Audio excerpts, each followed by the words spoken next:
పేట అశ్వారావుపేట మండలాల్లో రోజుకో మామిడి మొక్కల నర్సరీ పుట్టుకొస్తోంది. సంప్రదాయ వ్యవసాయానికి అనుకూలంగా ఉండే భూములకు అధిక కౌలు ఇస్తామంటూ నమ్మబలుకుతూ సాగు భూములను మామిడి మొక్కల నర్సరీ కేంద్రాలుగా మార్చిస్తున్నారు. అంతేకాదు ఎలాంటి ప్రభుత్వ అనుమతులు లేకుండా సర్కారు వనరులను పూర్తి స్థాయిలో వాడుకుంటూ దళారులు 3 పువ్వులు 6 కాయలుగా అక్రమంగా మామిడి మొక్కల నర్సరీల వ్యాపారం సాగిస్తున్నారు.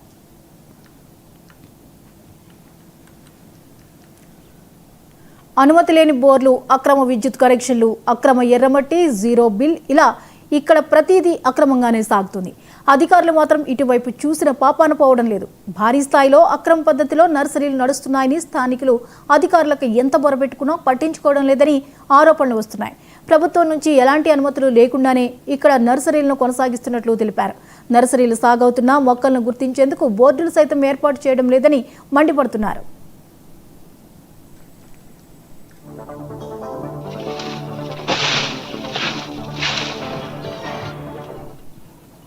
ముఖ్యంగా ఖమ్మం సరిహద్దుల్లోని కూసువచ్చి ప్రాంతం నుంచి తక్కువ ధరకు చిన్న మొక్కలను తీసుకొస్తున్నారు.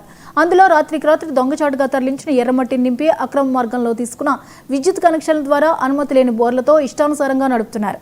దీంతో పాటు పురుగు మందులు వాడుతూ తక్కువ కాలంలోనే ఎక్కువ ఆదాయం వచ్చేలా మొక్కలను పెంచుతున్నారు. పెంచిన మొక్కలకు ధర విషయంలో ప్రభుత్వం నుండి ఎలాంటి పాత్ర లేకపోవడంతో అధిక ధర నిర్ణయించి మహారాష్ట్ర, కలకత్తా, కర్ణాటక వంటి ప్రాంతాలకు తరలిస్తున్నారని వెల్లడించారు. అధికారులు ఇప్పటికైనా దళారుల ఆగడాలకు అరికట్టాలని స్థానిక రైతులు కోరుతున్నారు. ఇచ్చేసిన 99 టీవీ వారికి నా యొక్క నమస్కారాలు. మా సమస్యల పరిష్కారం కోసమే ముందుండి పోరాటం చేస్తున్న 99 యజమాన్యానికి మా గిరిజన తరపున వారికి నా నమస్కారాలు తెలియపరుస్తున్నాను.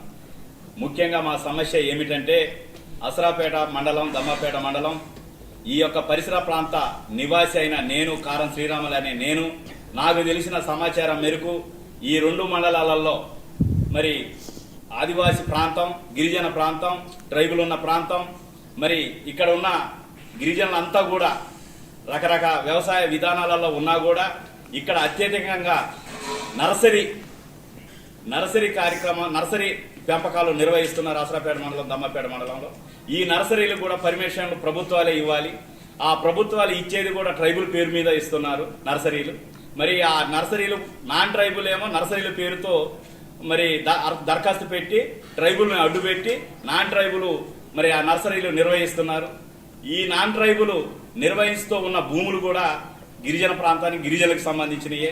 మరి ఈ గిరిజన ప్రాంతంలో కూలీల వరకే ఆ నర్సరీలలో ట్రైబుల్ పనిచేస్తున్నారు తప్ప నాన్ ట్రైబుల్ ఇందులో ఉన్న లాభాలు, ఇందులో ఉన్న ఉచిత కరెంటు విధానాన్ని కూడా వారికే లబ్ధి చేకూరుతుంది నాన్ ట్రైబుల్కి. ఈరోజు మా ప్రాంతానికి విచ్చేసిన 99 టీవీ వారికి నా యొక్క నమస్కారాలు. మా సమస్యల పరిష్కారం భద్రాద్రి కొత్తగూడెం జిల్లా అశ్వారావుపేట నియోజకవర్గం నేను తుమ్మిదెబ్బ నాయకులు మాట్లాడుతున్నా. ఏదైతే ఏజెన్సీ ప్రాంతం ఉన్నదో అశ్వారావుపేట మండలం మరియు దమ్మపేట మండలాలలో నర్సరీలు పూర్తిగా అక్రమ దందా నడుస్తున్నది. ఈ నర్సరీలకి అక్రమ మట్టి తోలకాలు, అక్రమ బోర్లు వేయటాలు, మరి జీరో కరెంటు బిల్లు అనేది నడుస్తుంది. ఏజెన్సీ ప్రాంతంలో ఈ మామిడి మొక్కలు అనేది దందా నడుస్తున్నది. ప్రతి గ్రామంలో మా ఆదివాసీలని వాళ్ళ భూములు కౌలుకి తీసుకొని ఆ భూములలో నుంచి ఎర్రమట్టి లాక్కుంటూ వాళ్ళనే కూలీలుగా తయారు చేస్తున్న వైన ఉన్నది. మరి ఏజెన్సీ ప్రాంతంలో 170 యాక్ట్ను, మరి పేసా చట్టాలను తుంగలో దొక్కుతూ ఇది ఇట్లా చేయడం ఎంతవరకు కరెక్ట్? ఏళ్ల తరబడి ఈ మొక్కల దందా నడుస్తున్నది. దీనిపై మరి కలెక్టర్ గారికి మరియు లోకల్ స్థానిక అధికారులకి ఎన్నిసార్లు ఫిర్యాదు చేసినా కూడా మరి వాటికి స్పందించినది లేదు. మరి ఇప్పటికైనా సరే అధికారులు స్పందించి ఈ అక్రమ జీరో మామిడి మొక్కల దందాలపైన చర్యలు తీసుకుంటారని, అలాగే ఈ గిరిజనులు, మా ఆదివాసీలు, వాళ్ళ గిరిజనేతల దగ్గర ఉన్నటువంటి మా పొలాలని మాకు ఇప్పించగలరని మేము కోరుతున్నాము. భద్రాద్రి కొత్తగూడెం జిల్లా అశ్వారావుపేట నియోజకవర్గం నేను తుమ్మిదెబ్బ నాయకులు మాట్లాడుతున్నా. ఏదైతే ఏజెన్సీ ప్రాంతం ఉన్నదో అశ్వారావుపేట